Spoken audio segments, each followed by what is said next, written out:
Hello, everyone, and welcome to the Taco Tuesday edition of The Rundown.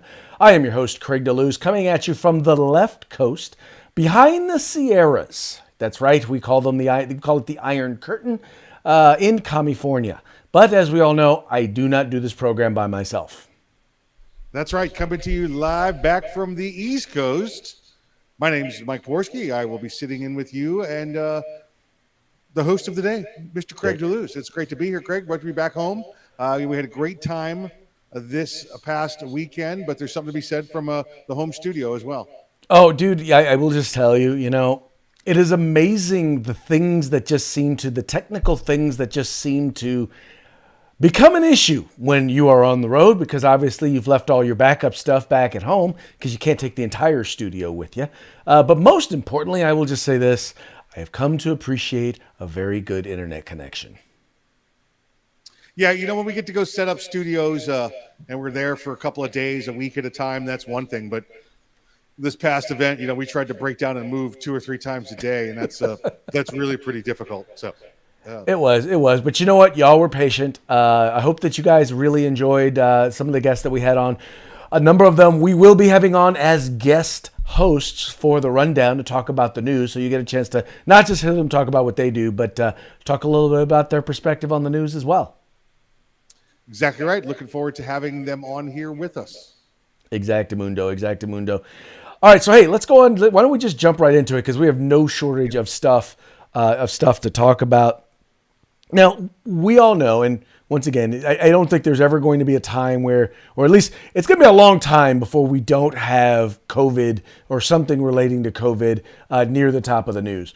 Well, in this case, it's new news, but it's actually old news, and it has to do with masks. And once again, as they're pushing these mask mandates, we always, in the very beginning, when they told people to wear masks, you had Dr. Fauci out there saying, there's no reason for anybody to wear a mask.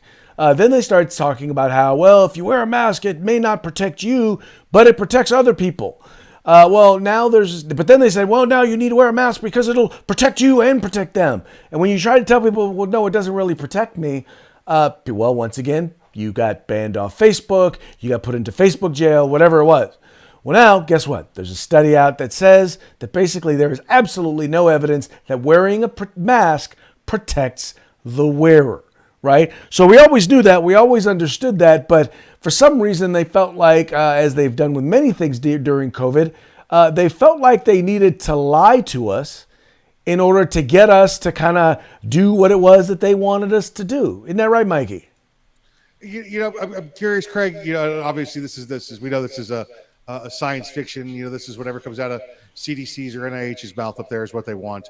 But not wearing the mask. Are they saying this does not protect the wearer, or are they saying that this does not protect the other people around them? Does this specify whether the wearer is ill or whether the wearer is not ill? Let's give me more. Dharma, okay. His arms wide open.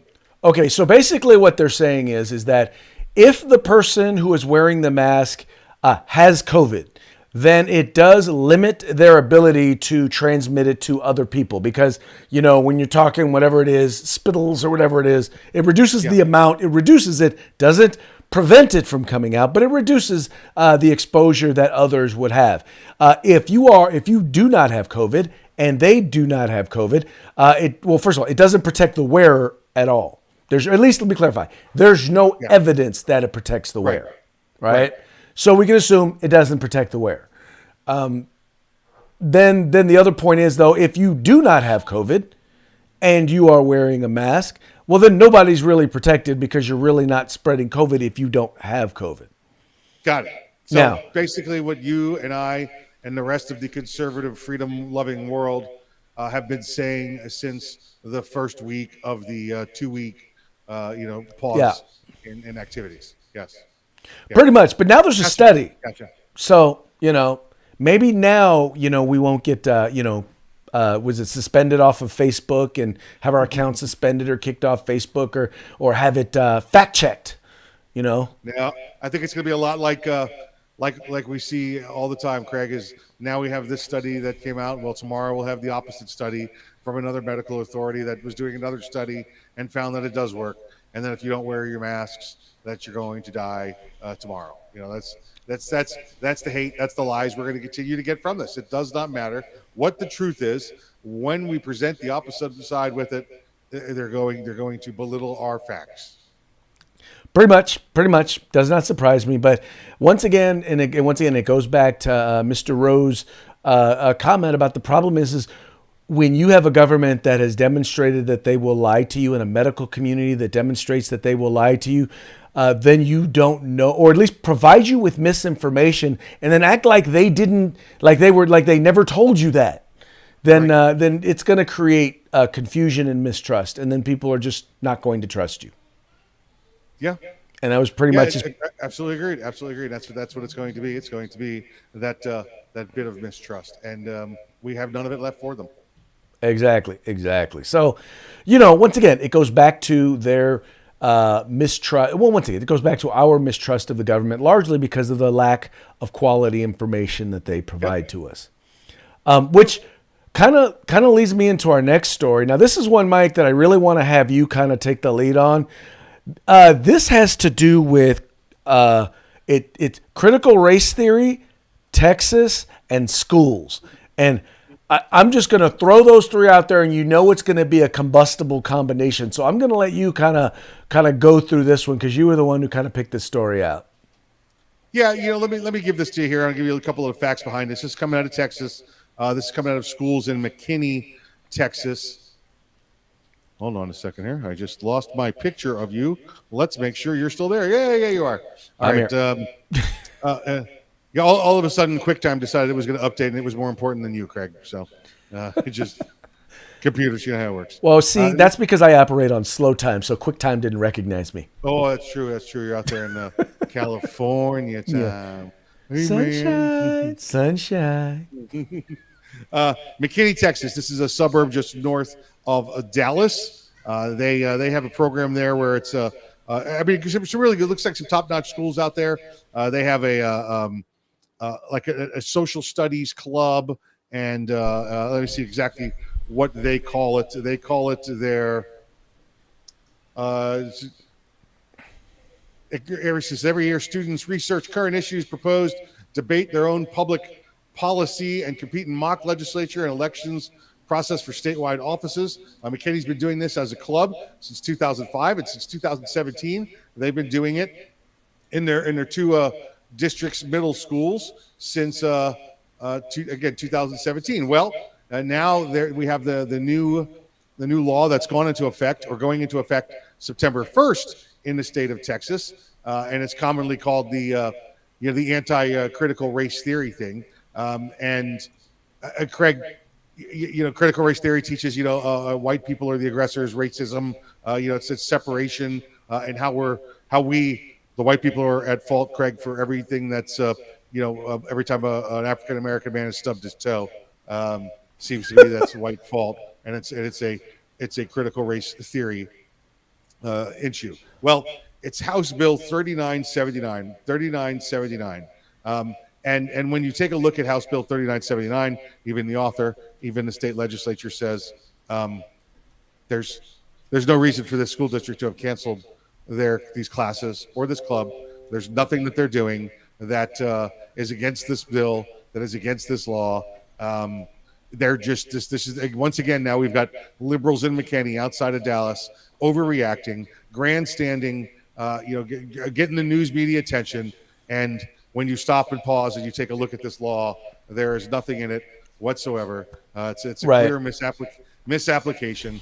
The new law only applies to required social studies classes that you need for your curriculum for graduate. You're going to take these extra clubs or these extra electives, and you want to get into a legislative debate. That's 100% allowed.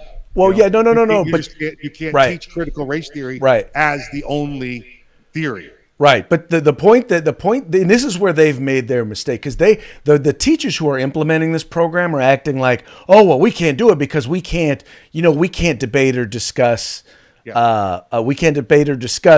policy or issues, and that's not what it was. Because understand, once again, critical race theory is about activism. It's about changing our form of government and all of that. So critical race theory actually advocates and is involved in politics. And so the goal of this bill was to make it so that teachers couldn't be teaching curriculum that was going to have their people actually advocating and trying to get legislators to vote a certain way. But that's not what this class does.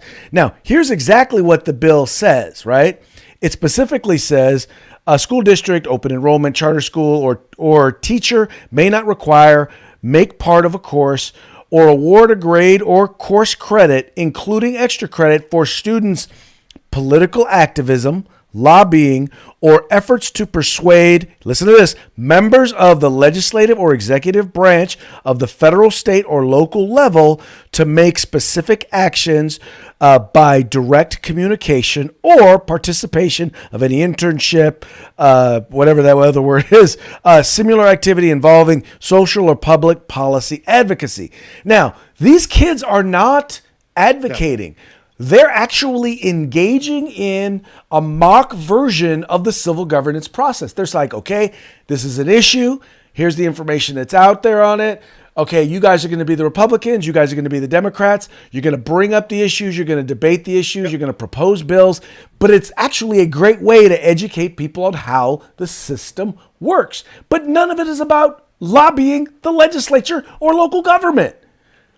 But because these guys don't like, that's what these teachers want you to think, is that all of a sudden, oh, this new bill says we can't teach social studies. We're afraid to have discourse with our students. That's not what it says. That's not what it says at all. And again, it's just grandstanding by some liberal teachers. First off, I'm surprised they're back to school at all. I mean, how are they going to stay safe, Craig? If I don't have the vaccine, Craig, how are they going to be able to live?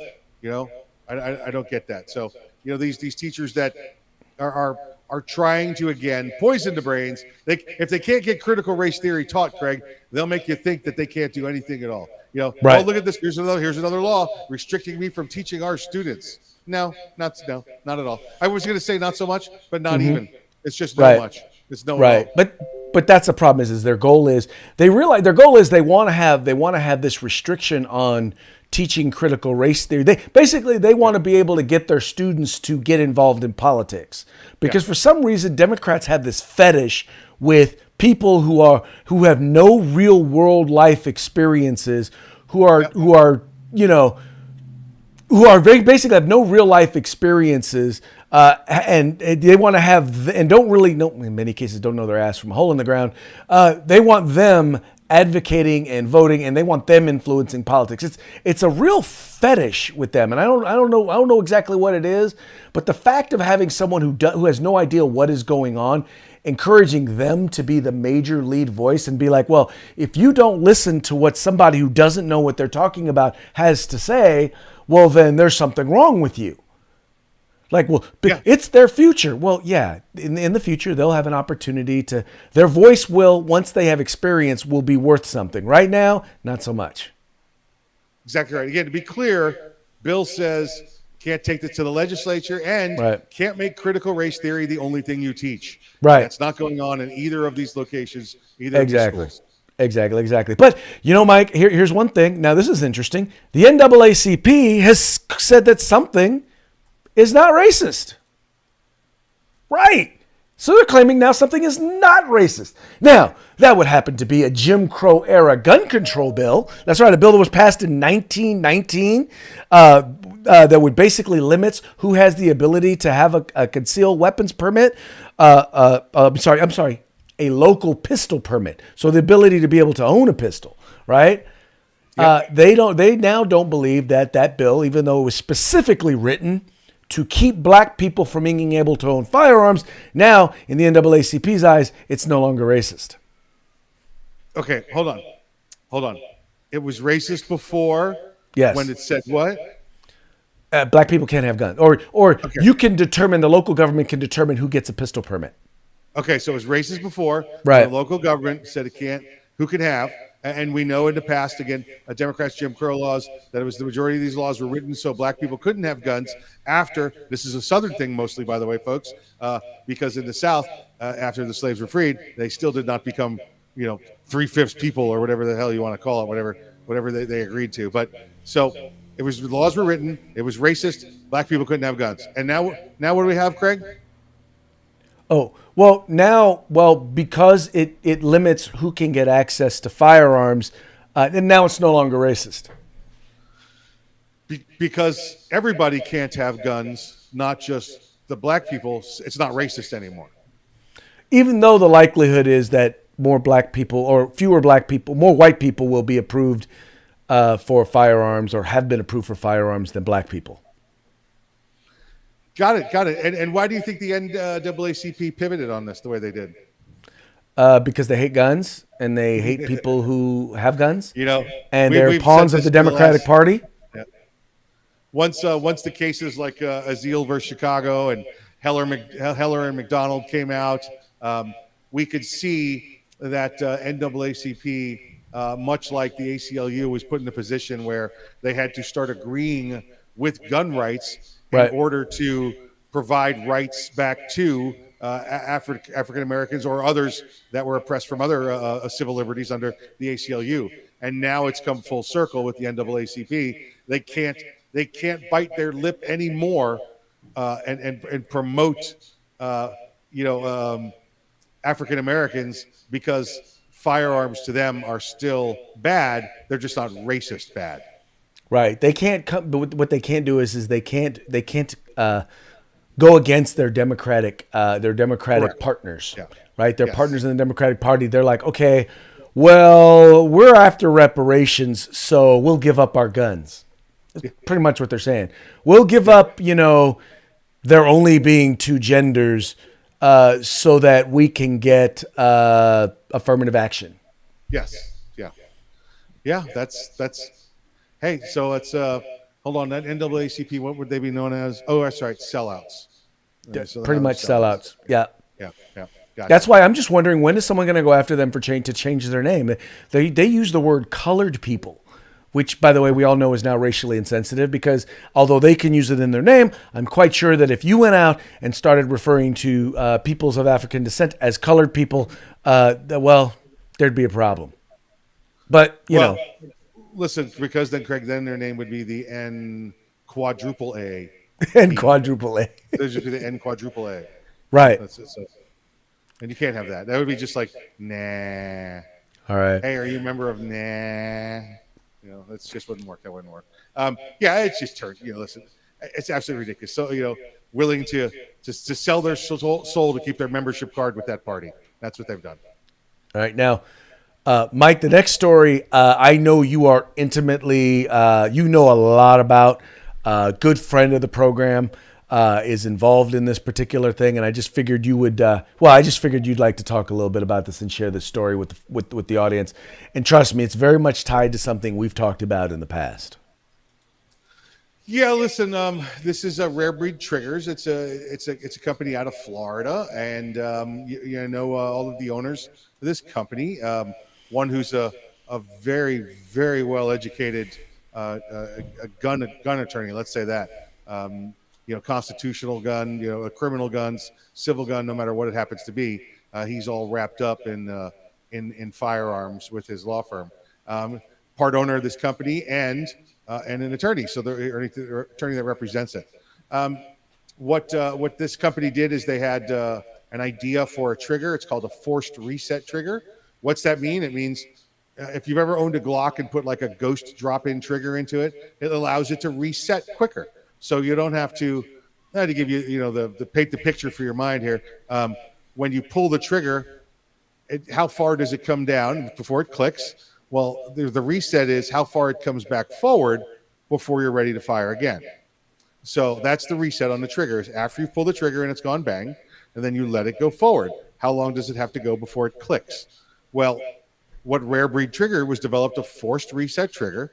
So when it's pulled down, the action of the firearm causes the trigger to be locked again to the rear. So, Craig, what happens is you pull the trigger once, one bullet comes out. You pull it again, one more bullet comes out. That's a semi-automatic firearm. They've just made the reset on it very short. Well, they had when they went to production on this, they had a former senior ATF agent turned attorney take a look at this. They had the former director of Their tech branch look at this. They had many other agents that have testified around the country look at this, and they all said, not a machine gun. It's a forced reset. It's just a shorter reset on an AR-15 platform. Well, they've been producing for, I don't know, year, 2 years, something like that. And the ATF just said, we believe it's a machine gun and we want you to stop. They came to Mr. Maxwell's office, Attorney Maxwell's office, and their special agent in charge and their attorney, and said, we want you to stop.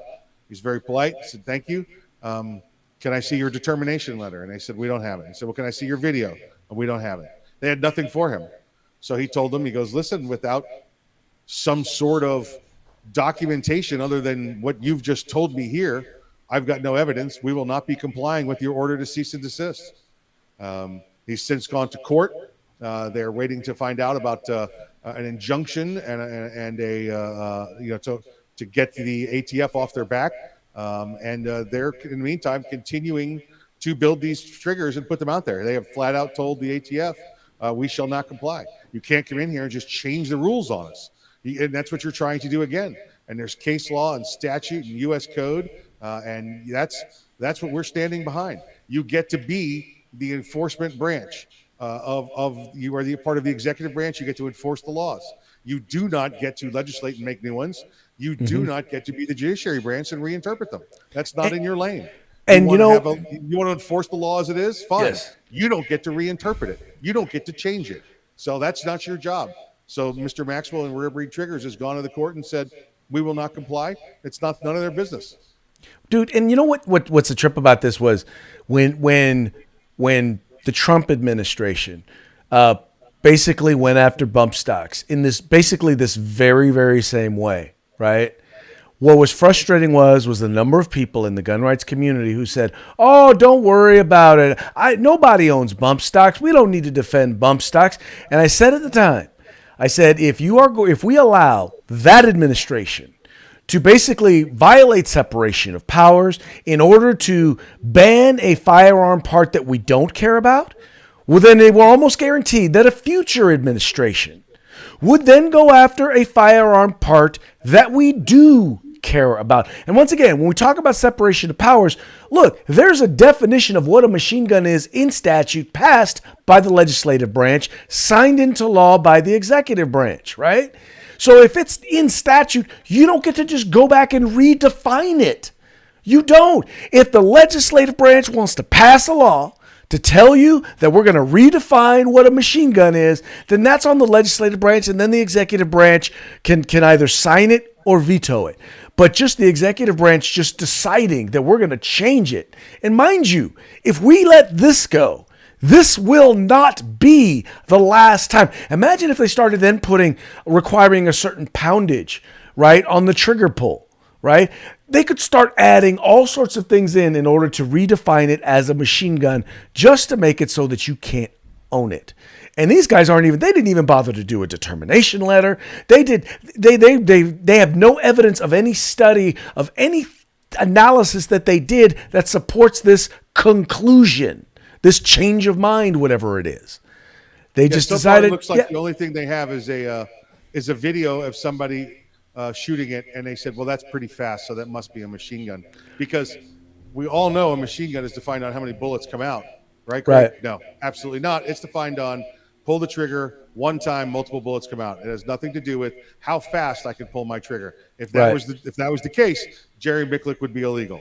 Yes, he would. Shot, and he's here in this country. Now, Counselor, since you brought up bump stocks, I'm going to go back there again because bump stocks is not a fair comparison. Our president at the time gave the order to have the bump stocks outlawed in order to stop a law from being written at the time. The Congress had the momentum, and they would have passed and outlawed it and made it part of the law and been 100% enforceable. President Trump, art of the deal, folks, went in there, said, let's do this executive order, let's take it over to ATF, and let's get this done, because he knew that would not hold up to judicial scrutiny. He took the heat off the NRA, he took the heat off of Republicans in Congress, and he did this himself and had it done. And we've seen now, Craig, in multiple jurisdictions around the country, exactly what we predicted and exactly what I've been telling you since 4 years ago, that the bump stock ban is going away. It's already been banned in one circuit. and in other jurisdictions, state jurisdictions, it's failed to meet judicial muster. Well, I hope you're right. I really do hope you're right. I'm sorry.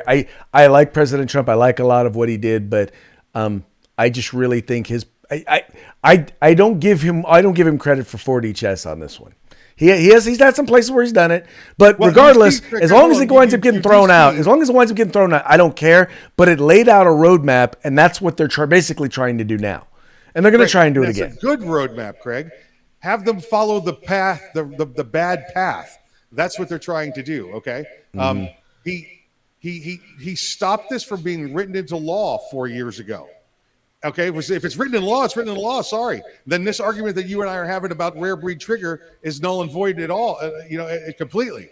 All right. But he stopped it from being written into law 4 years ago, and now it's coming back court after court saying not valid. Not valid. Didn't have the authority. All right. And I'm telling you, this is not Joe Biden tapioca pudding. This is not Obama. This is not the Bushes before him. This is the long game. This is the long game. Basically what this is him also going after Republicans, because the only way it would have ever become law is if a Republican controlled Senate actually approved it. Because of the pressure on Republican senators and congressmen at the time from the shooting in Las Vegas. They were being pressured and pressured and pressured by their constituents. He took the onus off of those senators and representatives to have to vote either left or right on this by passing this executive order. You have more faith in President Trump in that case than I do. I also have faith you have as much faith in take the guns first, due process later.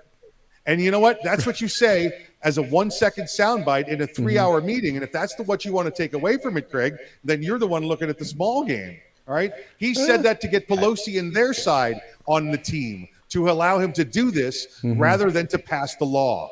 He took the ball out of Nancy's hands when he said that. Yeah. Okay. It's an argument. I don't necessarily agree with it, but it's an argument. That's all right. Like I said, we let you be wrong on the show all the time. It's okay. And I let you be wrong on the show all the time as well. Right. And that might be tomorrow's, but not today's. All right. Point well taken. All right. Last topic for today has to do with ammo. You guys know that in many parts of the country, there is an ammo shortage, or at least there is a perceived ammunition shortage. Well, in the midst of that, if there's not an ammunition shortage, the Biden administration is doing the best they can to make sure that there is by banning Russian-made ammunition, or not just Russian-made ammunition. I believe, Mike, it was all foreign-made ammunition, banning the import of ammunition whatsoever. I'd have to take a look at it. I think it was Russian-made that I saw, but you might be right, Craig. I have to go back and take a look at that order. I have not read that. You and I both been on the road. Long time this weekend, and I haven't gone through that one completely. Yeah. So the fact is that what is kind of the point of that, especially when, if we recognize, if they believe there's a shortage, the media believes there's a shortage, or the Biden administration believes there's a shortage, what is the negative to accepting the import of Russian-made ammunition or ammunition from any country, unless you deem that it's so poorly made that it causes a danger to the public? Why wouldn't you allow the product to be brought into the United States? Especially, once again, since there's a perceived shortage here in the United States. That doesn't make any sense unless you just don't want people to have access to ammo. Well, that's what it is. They don't want people to have access to ammo. There's the 7.62 by 39 ammo. That's the primary one here that they're talking about. It goes in the SKS or the AK-47. Those are the two most popular. There's others out there, the VZs and such. But that ammo looks like it's going to continue to go up in price. Now, it was down to 25, 30 cents a round, which was just a hair above normal for 7.62 by 39 ammo. Just since this has been announced over the past couple of days, that ammo's doubled in price. It's back up over 50 cents a round if you can find it, which means you're not going to be able to get this ammunition. It was a cheap ammo to go plinking with at the range, and now that's out. This is solely designed to take away one style of ammunition or one size of ammunition. Now, it's all Russian ammo, but one size of ammunition, so you can't shoot those assault weapons anymore. Those evil AK-47s, you won't be able to shoot anymore. Is it made in America? Sure it is, but you're going to have to shoot it now at 75 cents a round which is the American price for it. You know, it's funny. I still remember a meme where it was like, why is it that socialist Democrats, hate? Why do they hate the only thing that's ever worked coming from socialism? Yeah, that's right. That is. I mean, it's known the world around as the peasant's rifle. That's what it is. Yeah. Interesting. All right, hey, let's move on to today's parting shot, and it has a lot to do with some of the topics that we discussed today. So I'll just bring it right up. Americans, can you stop with our gun rights? Government, well, the best I can do is arm an entire terrorist regime again. Yep, exactly right. Please stop messing with our gun rights. No, sorry.